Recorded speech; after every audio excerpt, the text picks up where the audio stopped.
Hi everyone, welcome to the channel. ఈరోజు పోఖ్రాలోనే పవిత్ర శక్తిపీఠమైన శ్రీ బిందుభాషిణి దేవాలయం గురించి, అలానే ఇక్కడికి ఎలా చేరుకోవాలనే విశేషాలు ఈ వీడియోలో క్లియర్గా ఎక్స్ప్లెయిన్ చేయబోతున్నాను. స్కిప్ చేయకుండా లాస్ట్ వరకు చూడండి. మీకు కూడా ఈ ఇంట్రెస్టింగ్ టెంపుల్ గురించి చాలా ఇన్ఫర్మేషన్ ప్రొవైడ్ చేస్తున్నాను ఈ వీడియోలో. ఇక్కడ కనిపిస్తున్న ఈ బుద్ధ టెంపుల్ విశిష్టత గురించి కూడా సపరేట్గా ఈ వీడియోలో చెప్పబోతున్నాను.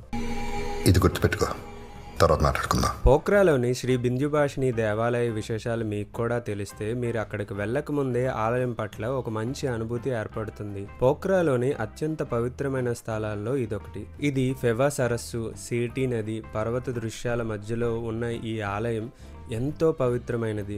ఈ ఆలయం పైకి చేరుకోవడానికి ఆల్మోస్ట్ 150 స్టెప్స్ని క్రాస్ చేయాలి. మా పేరెంట్స్ అయితే ఇద్దరు చాలా నెమ్మదిగా కష్టపడుతూ వస్తున్నారు. చూస్తున్నారు కదా వారి ఇబ్బందులు ఈ వీడియోలో. అండ్ మీతో వచ్చిన వాళ్ళు కూడా ఏజ్డ్ పర్సన్స్ ఉన్నట్టయితే కొంచెం జాగ్రత్త తీసుకోవాల్సిందే. స్లోగా ఎక్కడానికి ట్రై చేయండి.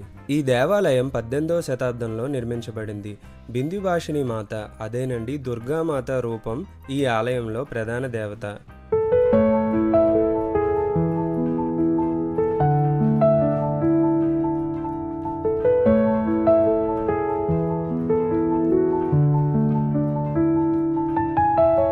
నన్ను చూస్తుంటే స్టూడెంట్ లాగే ఉన్నానా? అరే నీ ఇమేజ్ కి స్టూడెంట్ ఏందన్నా ఏమన్నా నమ్ముతారే. అందుకే కదా నా కలర్ షర్ట్ వేసి గ్లామర్ ఇచ్చింది. నమ్మకం ప్రకారం దేవిని వింధ్యాచల పర్వతాల నుంచి నేపాల్కి ఆహ్వానించారు. గూర్ఖా రాజ్ ప్రకాష్ మల్లా ఈ ఆలయ నిర్మాణానికి పాలకులుగా ఉన్నారు. మాతని స్త్రీ శక్తిగా, రక్షణదాయనిగా భావిస్తారు ఈ ఆలయంలో.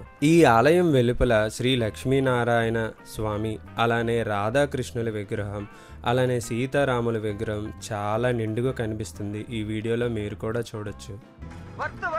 మనం చేసిన పనులన్నీ వర్తే వర్మ, వర్త్. నువ్వు నీ కళ్ళతో చూసావా? పళ్ళు చెదిరిపోయేలా ఉంది వర్మ.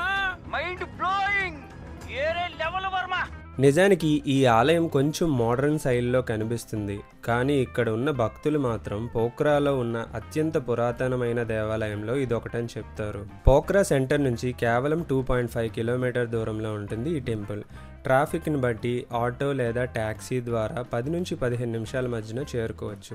ఆలయం వరకు చేరాలంటే 150 స్టెప్స్ ఎక్కాల్సి ఉంటుంది.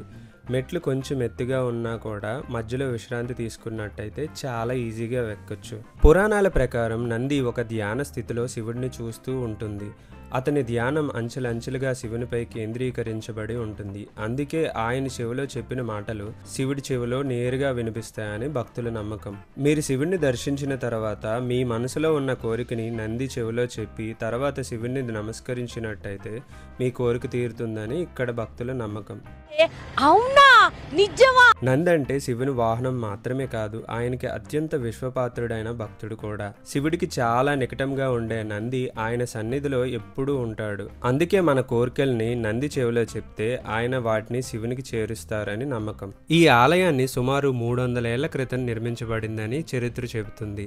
మలాచీ రాజుల కాలంలో ఈ ఆలయం నిర్మించబడిందని నమ్మకం. కఠిన సాధన చేస్తున్న ఒక భక్తుడు ఈ దేవతని పోఖ్రాలో స్థాపించమని తన కలలో ఆజ్ఞ వచ్చిన తర్వాత ఈ దేవత విగ్రహాన్ని తెచ్చి ఈ ప్రదేశంలో ప్రతిష్ఠించినట్టు ఇక్కడ కథల్లో చెప్తారు. అసలు ఈ ప్రేయర్ వీల్స్ ఎందుకు స్పిన్ చేస్తామో నా ప్రీవియస్ వీడియోలో ఎక్స్ప్లెయిన్ చేశాను, ఖచ్చితంగా దాన్ని వాచ్ చేయండి. బిందుభాషిణి ఆలయ ప్రాంగణంలో ఇక్కడ ఒక బుద్ధ టెంపుల్ ఉంది. ఈ టెంపుల్ అయితే చాలా ప్రశాంతంగా ఉంటుంది.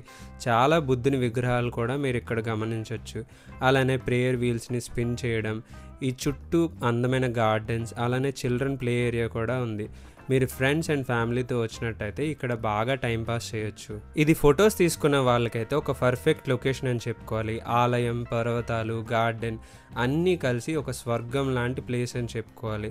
మేము ఇక్కడ తీసుకున్న కొన్ని ఫొటోస్ మీరు కూడా చూడొచ్చు. ఫొటోస్ అయితే చాలా బాగా వచ్చాయి. అండ్ డెఫినెట్లీ ఆ సన్లైట్ వల్ల ఫొటోస్ అయితే ఇంకా బాగా అనిపించాయి మాకైతే. మీరు కూడా చూసి ఎలా ఉందో మీరు కామెంట్లో మెన్షన్ చేయండి. ఎస్పెషల్లీ మా మదర్ అండ్ ఫాదర్ డ్రెస్సెస్ అయితే బాగా సెట్ అయ్యాయి. నిజమైన నేపాలీ లుక్లో కనిపించేసరికి మేమైతే షాక్. చాలా బాగా వచ్చాయి. మీ ఒపీనియన్ కూడా కామెంట్లో మెన్షన్ చేయండి. ఈ టెంపుల్ నుంచి 1 కిలోమీటర్ దూరంలో ఫేమస్ సీటీ నది గాడ్జ్ ఉంది. ఏంటి బాబన్నా ఇంకోసారి గార్జ్ అంటే కొండల మధ్య ఉన్న సన్నని లోయ అని అర్థం. మీ గార్జ్కి వెళ్ళే మార్గంలో ఇక్కడ ఒక నేపాలీ డ్రెస్ స్టాల్ కనిపించింది. ఇక్కడ ఈ నేపాలీ డ్రెస్ని ధరించి ఫొటోస్ తీసుకోవచ్చు. పర్ పర్సన్ అయితే 400 నేపాలీ రూపీస్ అడిగారు. మేమైతే 200 కూడా ఇవ్వమని చెప్పేసి 100 పర్ పర్సన్ ఇస్తాం. నచ్చితే తీసుకోండి, లేదంటే లేదా అనేసి వచ్చేసాం. అండ్ మూవ్ అయ్యేసరికి లాస్ట్లో రిటర్న్ వచ్చేటప్పుడు 100 రూపీస్కే యాక్సెప్ట్ చేశారు. మా పేరెంట్స్ ఇద్దరు ఆ డ్రెస్లోనే ఫొటోస్ తీసుకున్నాం, అలానే వీడియోస్ కూడా తీసుకున్నాం. అండ్ బ్యూటిఫుల్ మెమరీస్ అని చెప్పుకోవాలి. అండ్ మీకు కూడా ఇలాంటి డ్రెస్సెస్ వేసుకోవాలనుకున్నట్టయితే ఖచ్చితంగా బార్గెన్ చేసి వేసుకోండి, లేదా 400 నేపాలీ రూపీస్ వేస్ట్ చేసుకోవాల్సి వస్తుంది. అండ్ ఈ ప్లేస్లో అయితే చూడడానికి పెద్దగా ఏం లేదని చెప్పుకోవాలి. ఎవరైతే గార్జ్ని చూడాలనుకుంటున్నారో ఫస్ట్ టైం వాళ్ళు ఈ లొకేషన్కి వచ్చి చూసి వెళ్ళిపోవచ్చు. అంతేగాని ఇక్కడ చెప్పుకోదగినంత గ్రేట్ ఎక్స్పీరియన్స్ అయితే నాకు కనిపించలేదు. అండ్ టికెట్ గురించి మాట్లాడుకున్నట్టయితే 100 నేపాలీ రూపీస్ చాలా ఎక్స్పెన్సివ్ అనిపించింది. ఖచ్చితంగా దీన్ని కూడా కన్సిడర్ చేసుకొని ఈ గార్జ్లో అడుగు పెట్టండి. ఈ నది గార్జ్ లోతు 50 నుంచి 60 మీటర్ల వరకు ఉంటుంది. ఇక్కడ ఉన్న వైట్ వాటర్ ర్యాపిడ్స్ వల్ల ఈ నది కరిగిన పాలలా కనిపిస్తుంది. ఎస్పెషల్లీ ఇక్కడ ఒక చిన్న బ్రిడ్జ్ లా ఉంటుంది. ఈ బ్రిడ్జ్ పైన క్రాస్ చేస్తూ ఈ నదిని చూడడం అనేది చాలా యూనిక్ ఎక్స్పీరియన్స్. అండ్ ఖచ్చితంగా వాచ్ చేయొచ్చు వన్ టైం. బట్ టికెట్ అయితే కొంచెం ఎక్స్పెన్సివ్ అనిపించింది. అండ్ చూస్తున్నారు కదా, మా ఫాదర్ అయితే ఫుల్ బిజీగా ఫ్లవర్స్తో ఆడుకుంటున్నారు. అండ్ ఫైనల్లీ చూడండి ఈ వీడియోలో మీరు కూడా ఈ నేపాలీ డ్రెస్సెస్ ఎంతో ఈజీగా వేర్ చేసుకోవచ్చు.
ఇలాంటి పవిత్రమైన దేవాలయం గురించి మీ అభిప్రాయాన్ని కామెంట్లో తెలియజేయడం మర్చిపోవద్దు.